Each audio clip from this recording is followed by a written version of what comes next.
अच्छे काम का परिणाम कभी बुरा नहीं हुआ करता।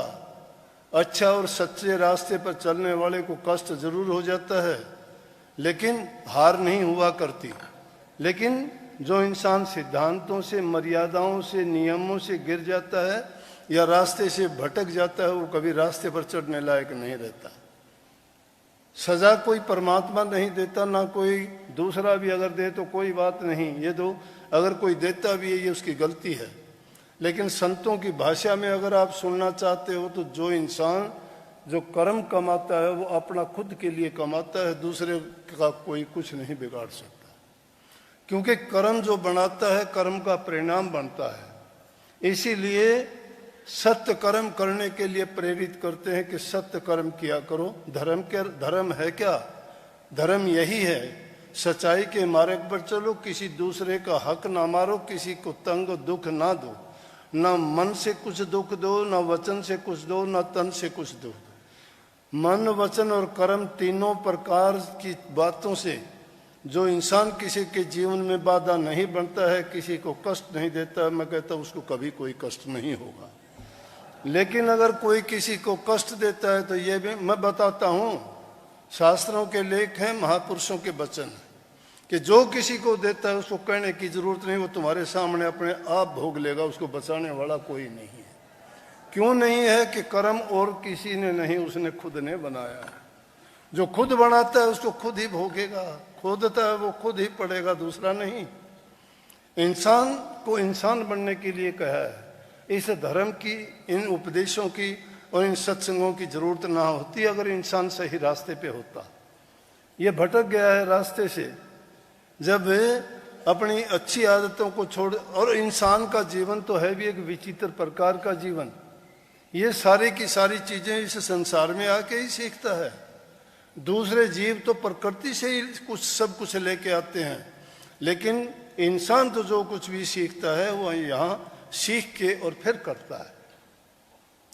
इसलिए इन चीजों की जरूरत पड़ती है भाई तुम्हारे जीवन में, तुम्हारे कर्म में। कर्म चाहे कोई भी किसी प्रकार का भी करते हो तुम, उसमें सारी चीजें हमारे जीवन यापन की चीजों की कमाई से लेके, हमारे बोलचाल से लेके, हमारे रहन सहन के तौर तरीके से लेके, हमारे दूसरे लोगों से व्यवहार के बारे में, चाहे वो घर में है चाहे बाहर है, अगर हमारे विचार सही नहीं है, हमारी सोच अगर अच्छी नहीं है, तो हमारे कर्म भी कभी अच्छे नहीं हो सकते।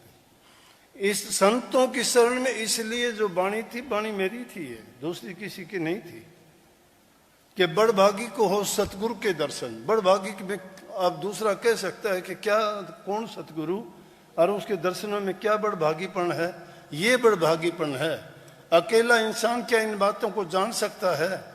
इंसान जो खुद करता है अपनी गलतियां कभी देखा नहीं करता है, लेकिन अगर कोई दूसरा बताता है तो उसको मानता भी नहीं है।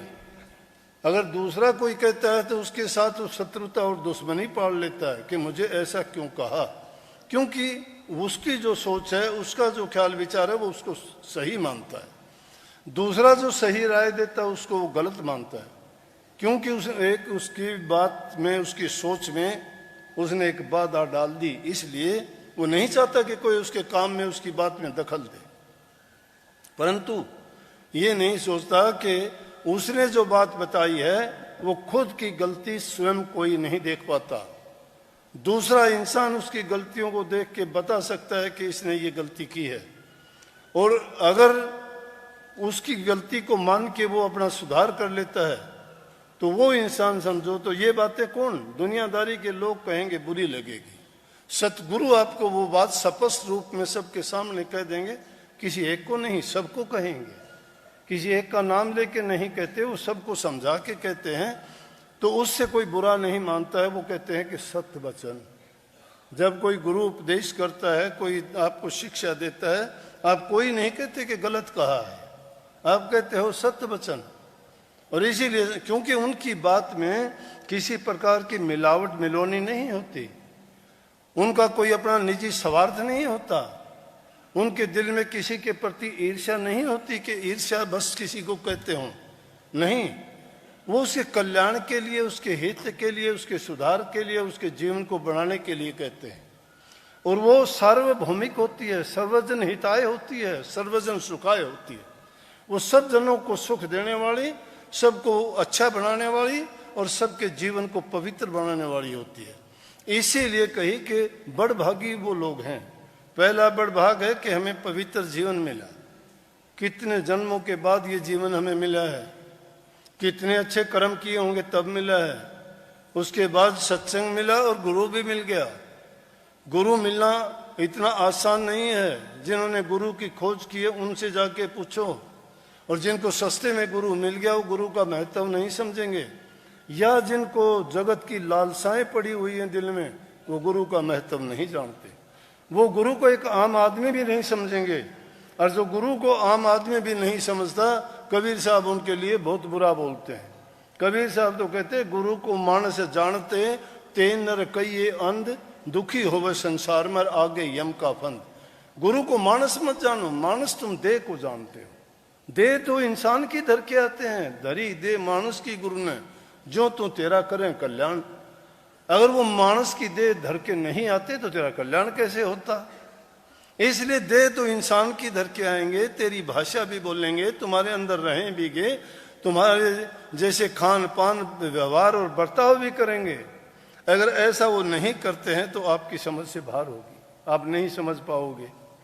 इसलिए गुरु सबके हित की बात करते हैं, और गुरु की बात को मान के हम अपने जीवन में जिन बातों को ढाल लेते हैं तो निश्चित रूप से हमारा जीवन संवर भी जाता है। गुरु क्या बताता है? गुरु एक सहारा देता है, वो है गुरु का मंत्र। गुरु मंत्र देता है, मंत्र को दे के कहता है इस मंत्र के सहारे जो भी तो इसको सच्चे मन से एकाग्रचित होके एकांत में बैठ के इसका जाप करेगा, इसका सुमन करेगा, इसका ध्यान करेगा, तो निश्चित रूप से तेरा मन भी तेरे काबू में होगा, तेरी सारी इंद्रियां काबू में होंगी, तेरी सोच भी सुधर जाएगी। और जो ये दोनों चीजें सुधर जाती हैं तो इंसान का पूरा जीवन संवर जाता है। नाम में बड़ी ताकत है।